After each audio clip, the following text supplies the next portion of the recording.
To the Orange County Funding Corporation Governance Committee meeting. The time is now 3:18. We do apologize for the late start.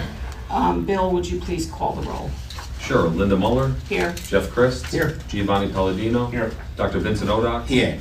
All right, so we have 4 of 5 members here, 1 excused absence. Also in attendance are staff, Bill Fioravanti, Kelly Riley, Marty Barras, Hayden Jones, thank you, and our legal counsel, Rudy Zoda. We also have our monitor, Brian Sandvidge, on via Zoom. Okay, thank you. The proof of notice of this meeting was properly provided. We'll move on to the minutes. I'd like to get a motion to approve the minutes as they were presented. I'll make the motion. Thank you. A second? Second. Thank you. Is there any discussion or any corrections that need to be made to the minutes? Not that I see.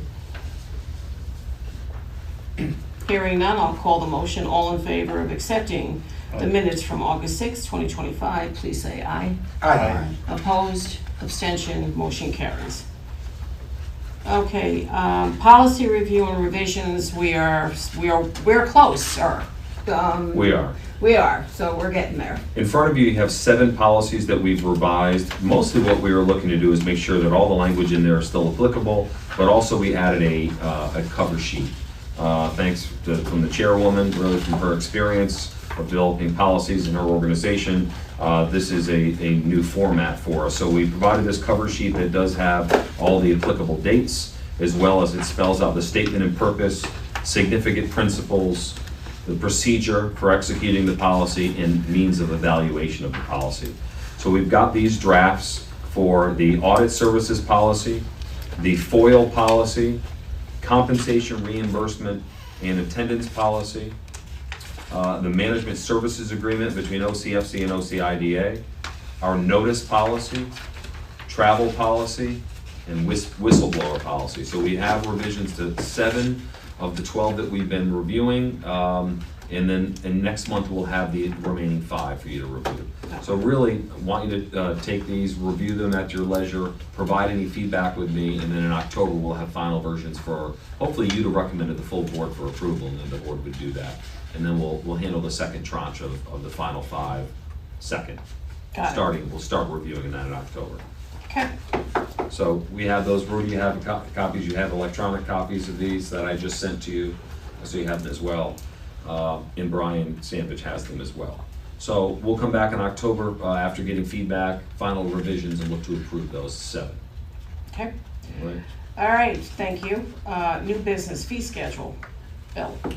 Yes, so talked about this for a little while. We're looking to revise the fee schedule because of the work required for us to provide only sales tax exemption or mortgage recording tax exemption. We tried to keep the rates lower so that if someone isn't looking for a pilot, it can really, the incentives can work for them, and the fee schedule can as well. We just found that the fees are far too low. They're not commensurate with the work that's required. So we did update the entire policy. We have in your packet a summary of the changes. That's the first document after the minutes, saying what we did. I can go through that quickly. I just want to give you a new copy of the new version, because there are 2 things that we added that council picked up on. Thanks, Jeff. The items that you did not see here are in yellow. I may have to email that to Brian if I didn't already. So it's everything you see, Brian, except we added, there was a typo under application fee under section A highlighted. That's really $5,000 in application fees due at that time, broken up in the 2 $2,500 that you see below it. And then in the highlighted below that is a section we added, which we talked about, but I did not have it in the initial draft, that really is a means for us to recoup expenses tied to processing a project, mostly a public hearing. So, for example, for the Amazon public hearing, we have to pay custodial fees, we have to pay a rental rate to the school district for using their room, and we pay for a stenographer, which in that case was very expensive. And also I wanted to cover cost-benefit analyses, because for some of these projects, we want a third-party analysis, and we paid, most recently, $7,000 for that. So we wanted to add to the fee schedule the reimbursement of expenses. So those are two that you hadn't seen until now. And then going back to the summary of the changes, we're keeping the same way that we charge closing fees for pilots, but it does differ based upon the industry sector that the applicant falls under. So we have different formulas you see this is on page 5 of your packet. Priority industry sector, so that's like advanced manufacturing, biotech, things like that. You've got that calculation. Manufacturing sector is next. And then workforce housing we had to add. And then we revised the hotel hospitality sector, warehouse distribution, and the retail sector. So we've added those categories that match what our revised UTEP covers, but it's basically essentially a very similar way that we're calculating those charges. Next is sales tax exemption. So we have the new calculation for sales tax exemption is if it's all based upon the benefit, the portion of the project that would be exempted.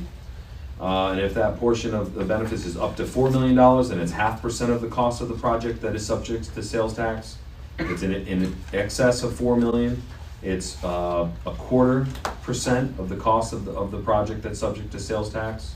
And you see I've given you some calculations in there as examples. Mortgage recording tax is next.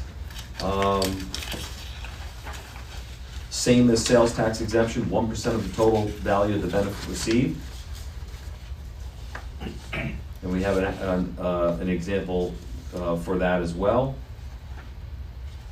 On bond transactions, we're suggesting no changes, except that we do have a new rate for taxable bonds, which we have not issued yet, but we want that to be an option for us. That's 0.25% of the principal amount of the bonds. And we also have a rate for refinancing of bonds, which is 0.5% of the principal amount of the bonds to be refinanced. Any questions on these before I pause here? No? Okay. We also added some new fees in the second section on page 6. Project commitment fees. This is something we emulated from what Rockland does. This also can help a problem we have where we are processing applicants through the approval process where they're getting authorized for a public hearing, we're holding a public hearing, and even authorizing a final authorization of the incentives, but we don't get any fees for that until the project actually legally closes. There's a legal closing on it. So what we want to do is have some sort of commitment that will come out of their eventual closing fees, that once we authorize a public hearing, once we induce the project, which authorizes a public hearing, then we will charge them a commitment fee that makes them put something up no less than $2,500 and no more than $10,000. So they have a little more skin in the game so that they've got money out there. We want to ensure that they close the project. So it does cover costs associated with processing the application for the IDA and for legal counsel. So that's new, project commitment fees for both IDA and FC. Next is local labor administrative fee. So we do collect funds that go into escrow to pay for the local labor monitoring, but we're also looking to have the agency receive a fee for us managing the local labor policy. And in this case, it's just $1,000, which is a low fee, frankly, for what it takes for us to administer that policy. So we did add that. We added annual compliance fees, proposing an annual, this really just, again, helps us with the administration of reporting and collecting data from the projects. So we're proposing an annual compliance fee of $750 for all projects. They also are, as you know, are required to respond to our confirmation letter, blanking on that, thank you, the confirmation letter where we're looking for all of their relevant data around the project, proof of pilot payments, et cetera. That's due February 20th of every year in order to allow us to process and do our own reporting on time. If the applicant, the project misses that date, then we'll impose a $2,500 late fee. And lastly, a couple new transaction fees, just to cover the costs associated with the administrative work we do. For example, the easement that we approved for GTI, and then we have another one before us, another easement that we are processing. So we're looking to add administrative fees as follows. $1,000 to process a termination of a project, which we've done a number of them lately, working with Blakely Platt. A $1,500 fee to cover time and expense required to process various transactions, like the easements and such, and other transactions such as assigning benefits to a new company. When a company is sold, they will look to pass on their incentives to the company purchasing them. If we approve that, then we will charge them a $1,500 fee. So those are the new fees. Quick question there, probably for Rudy. The closing or the termination of a project, that's a completion of the pilot. Correct. We can terminate it early, or the applicant can choose to terminate it Okay. early, but it's upon the completion of the benefits. So if a pilot runs out, that's when we have to terminate the Okay. project as well. And I was just wondering, that's not really part of the fees for the pilot at the beginning of the project? No. Okay.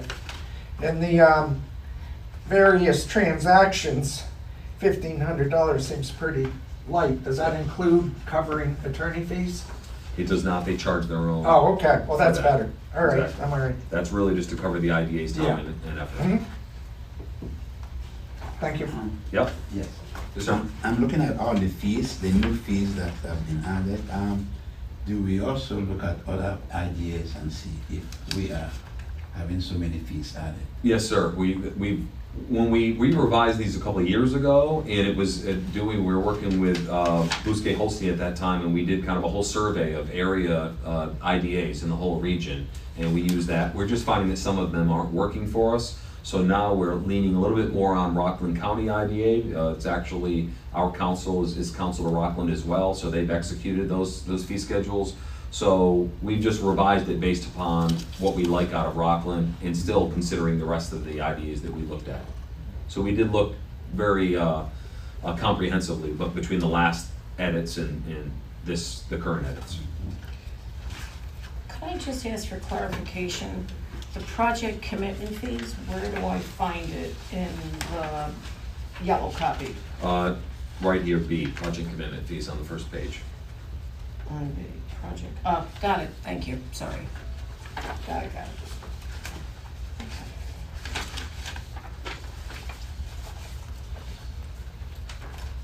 Did you have anything else that you wanted to, No, that's it on the new fees. anyone have any questions about the new fee schedule? I'm good with them. All right, are we We're looking voting? for your recommendation, the To committee's pass this out. recommendation for the full adoption by the full board.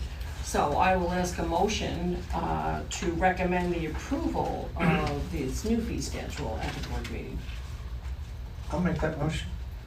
I'll second. Thank you. Any discussion?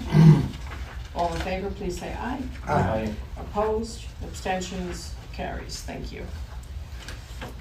All right, and now the ethics officer. Yes. So, starting on page 25 of your packet, are bylaws of the, 24 technically, the cover page, the bylaws of the Orange County Funding Corporation. We have a couple additions.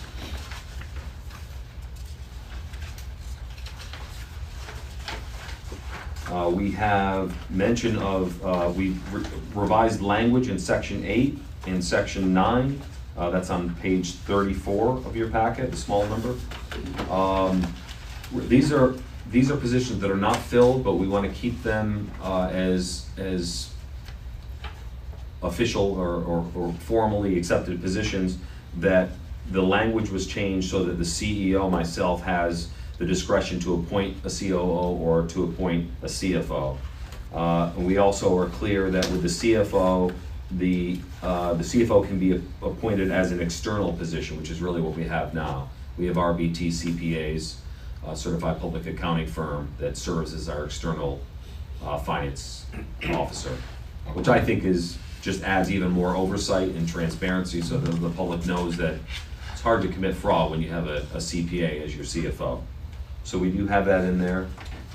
And then on the next page, 35 of your packet, 12 of the bylaws, you see section 10 is an ethics officer. So we are adding that upon the recommendation of our monitor for both OCFC and OCIDA.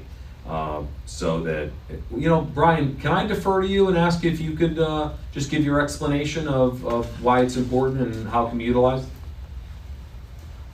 Sure, and it also goes into having a reporting mechanism for it. So if someone felt that there was an issue or a concern for a conflict of interest, and we always use the definition, a conflict of interest would be the perception of one, that they've got someone to go to talk. So whether it's a staff member, a board member, or someone out in the public, there's someone there that they would report what their concern was to, and then that individual would be able to act on it and to report out. So it gives a designated individual to, if someone had a concern, who they would ultimately bring it to their attention. Thank you. Is that a position you want to fill now, or we have to The fill? ethics officer? Yeah. It's just identifying it. So not necessarily, so there's nobody slated to be considered right now? The chairperson. The chairperson. And then Oh, if the okay. chairperson, if the chairperson of the board That's right. has a conflict, then it's chairperson of governance. Okay, I remember. So we will need to recommend approval for that, correct? Correct. And then the change on page, sorry.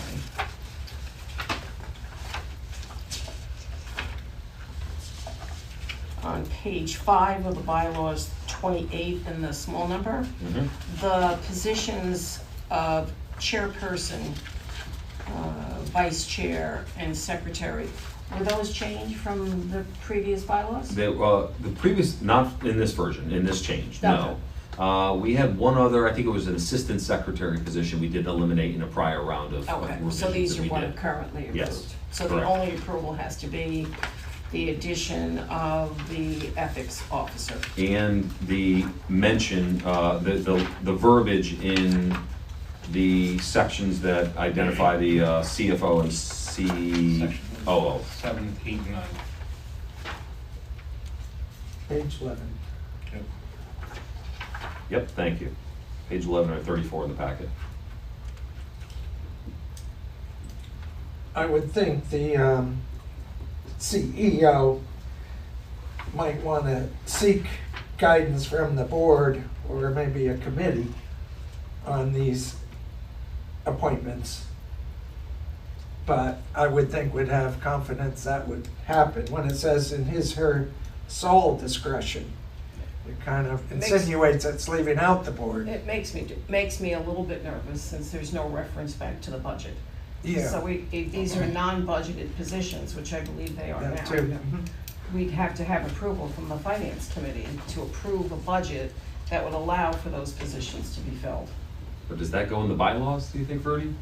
There's gotta be a way, there's oversight, you just can't Well, just. it's like me hiring the director of administration and finance and compliance manager. It I still mean, comes to us for a vote. Right, but where does it say that?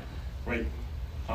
Section 6 is refers to vacancy, so if it's a vacancy, right here, True. Is that Article 4, the corporate officers and staff? Okay, you're correct. You are correct. that's the way I would interpret it. Thank It you. still has to come in front of the board. Go ahead. but So now, we could turn it down. would you approve, would they, from that language that they're pointing out, is that just approving filling it or approving who I'm filling it with? Because that I would, We don't need to know you're gonna recommend who the person is. you just want to We approve just that make we're sure filling the that position. We've got the monies available, and that you get board approval for that.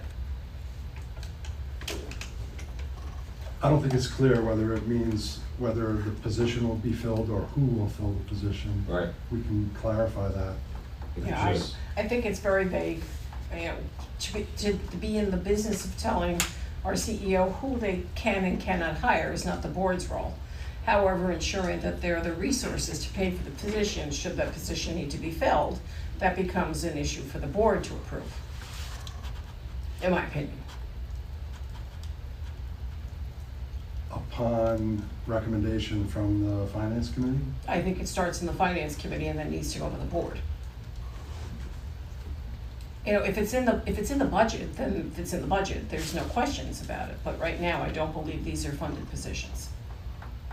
They are not currently in the current budget, no. So I think there needs to be some reference that, you know, they need to be, if they are an unfunded position, then it needs to come out of the finance committee for approval. And if they're funded positions, then go forth and do good. After that, who they hire is his choice.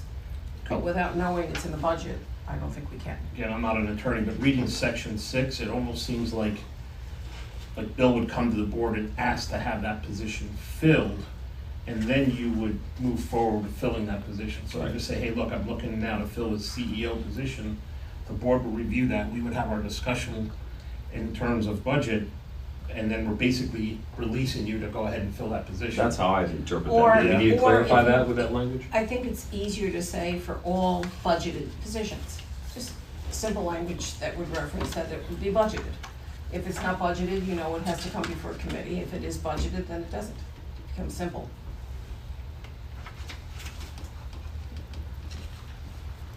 Section 6 is really a holdover from the prior bylaws, and the changes in sections 8 and 9, I don't think they gel well with section 6, Mhm. so we can adopt that change to Yeah, I'll just make it work better. make it clear. Yes. So do we want to work on this today, or are we just going to pass the ethics officer? I'd rather see some language. Yeah, why don't we clean it up and have it perfect then? So And can approve we the bylaws. we want to do the ethics officer tonight? I'd rather really make sure the bylaws are correct and have the board approve them Okay, fine. perfectly. So as completed. So we will then defer the approval of any changes, including the ethics officer, until the time that they're cleaned up. Yep, and we'll take a look at IDA and see if we feel the same way. Yes. Yes, sir. I'm looking at section 18, compensation. Do we need clarification there, because reimbursement on reasonable expenses, I mean, what is reasonable, what is quantification there, what would be reasonable expenses? Section 18. What I can tell you, Doctor, is in the policy manual, it explains about out-of-pocket expenses. So I don't think it needs to be in the bylaws, but it needs to be in the operational side on how it gets paid for, so it is referenced Okay. in the policy. Thank you. You're very welcome. We do have the reimbursement policy where that's spelled out. That's what you Yeah, said. right, exactly. So we're okay there. I think so. Yeah, Okay. I mean, you could put a side note that says, please refer to the policy if you wanted to, but I don't think that's necessary. It says that we're going to reimburse, and then it says how we reimburse. Is there anything else that we need to discuss, Bill? I think that's it on these bylaws. Okay, so we have no action that needs to come out of committee. And we'll bring that back next month. Okay, then I need a motion to adjourn.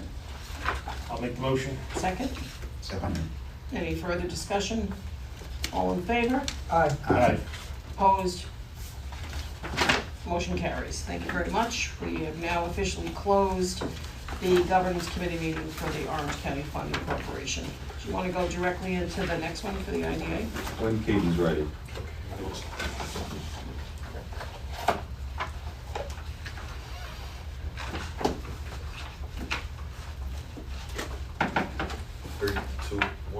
Thank you.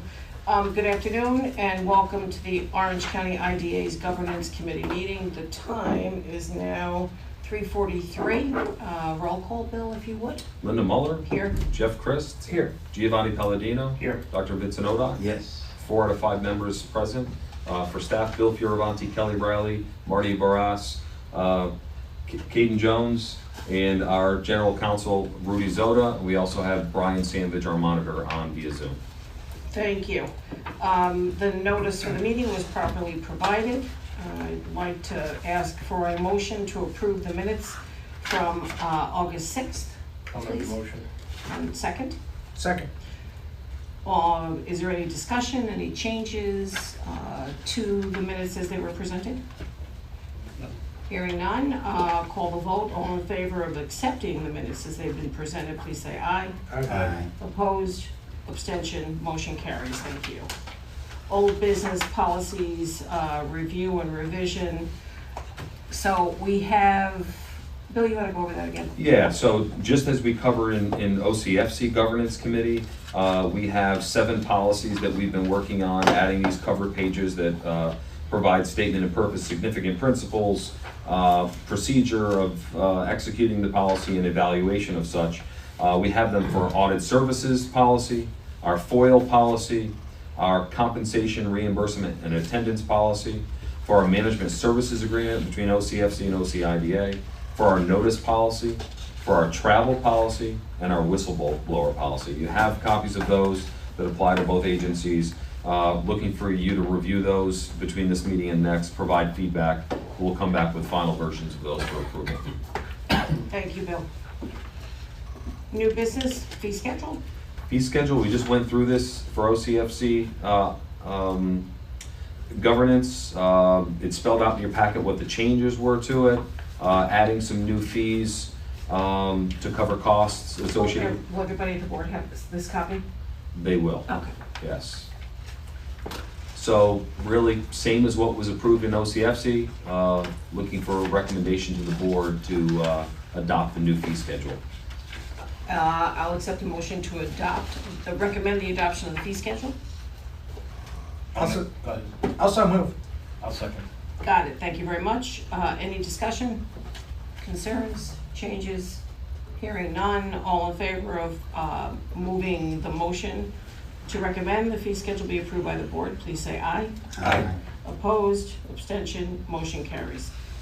Ethics officer, you want to handle that too? Yeah, so this is back to, just as we covered in OCFC, a revision to our OCIDA bylaws. For this one, we're really added language just to establish an ethics officer. So you're seeing on page 26 of your packet, page 3 of the proposed bylaws, you do see the red line in this packet, section 5, adding an ethics officer. That will be the chairperson of the agency, and if the chairperson has a conflict, then it'll be the chairperson of the governance committee, as discussed last month. Okay. That's the only change, proposed change for these bylaws. Okay, and we are going to be recommending out of this committee to accept the change proposal to add an ethics officer to the bylaws. May I have a motion? Nope. Motion second. Any discussion? Yes, a quick question. Does the COO and CFO not apply to IDA? So Just refresh me. They were, I believe, removed a couple of years ago under that okay. under that review. So it's not even an option? Well, I think that's where you want to hire them, so we may want to add that back in with the same language we did with OCFC. I think that was kind of an oversight a couple of years ago. Okay. Well, it was an easy fix, but then where we are with the agency now, I'd like to be able to have those positions at some point. Again, we do have a CFO, it's an externally appointed CFO. So, but the COO is something that I could foresee for the agency in the future. So, maybe we want to add that back in, Rudy, and we bring both bylaws in next month for approval. That sounds good. Makes sense to me. Because that was axed a while ago. Just not done with OCFC, but Yep. it gave rise to this conversation, so. Yeah, okay. So why don't we bring this back as well? So thank you. So now I need to call question to move the recommendation to have the ethics officer added to the bylaws. Please say aye. Aye. Aye. Opposed? Abstentions carried. Thank you. And now I need a motion to enter into executive session. I'll make the motion. Second? Second. Second, thank you. Any discussion? All in Do- favor? I'm sorry. Do we need a reason for doing that? Yes, we do. Maybe that comes after the motion. And it's about potential legal proceedings. Would you call it that with possible recapture? Yes, just advice of counsel. Advice of counsel. Okay, all in favor? Aye. Aye. Opposed? Abstentions? Motion carries. Thank you very much. We'll now go into executive session. And that's it done. Please, it's yours.